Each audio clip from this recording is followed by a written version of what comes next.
Pour ce qui concerne les transports routiers et ferroviaires, le ministère poursuit ses efforts pour améliorer la mobilité urbaine et interurbaine. Vous l'avez suivi tout à l'heure, 50 bus déjà achetés vont être mis en circulation pour desservir les liaisons interurbaines, ce qui va s'accompagner d'une acquisition nouvelle de 50 autres bus pour l'exercice 2026, dont les financements sont déjà disponibles.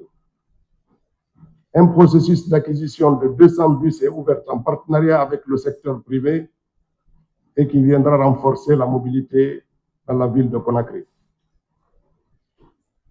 Plusieurs initiatives suivent ces acquisitions.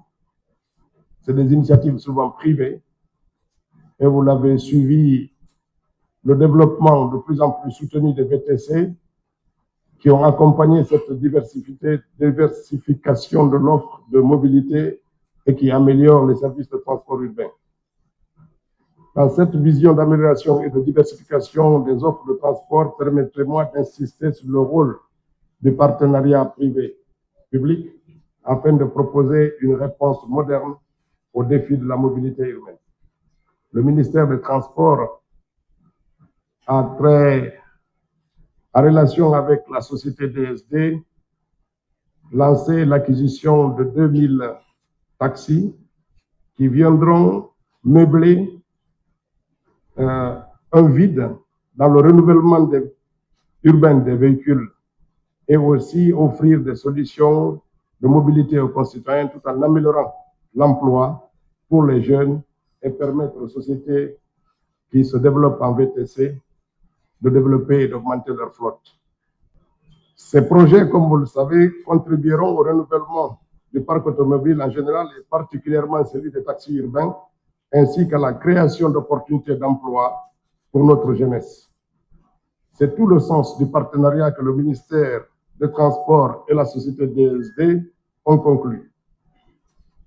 Pour être pratique, comme vous les voyez, des taxis qui sont exposés ici, au sortir de cette réunion, des GIE, des personnes physiques, des sociétés de VTC pourraient souscrire à l'acquisition de ces taxis, soit pour augmenter leur volume, soit pour renouveler leur taxi, soit pour démarrer une activité de taxi.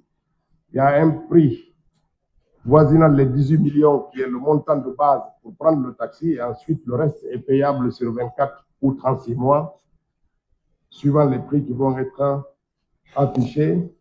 Les premiers prix sont autour de 140 millions de francs guinéens pour les premiers prix de base, jusqu'à 200 millions pour les véhicules à 7 places qui peuvent servir aux interurbains.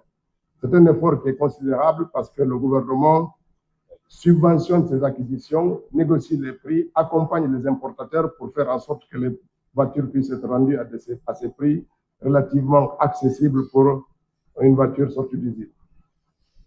C'est aussi un effort du président de la République de doter notre pays de véhicules urbains modernes et de permettre à la jeunesse de développer ses activités.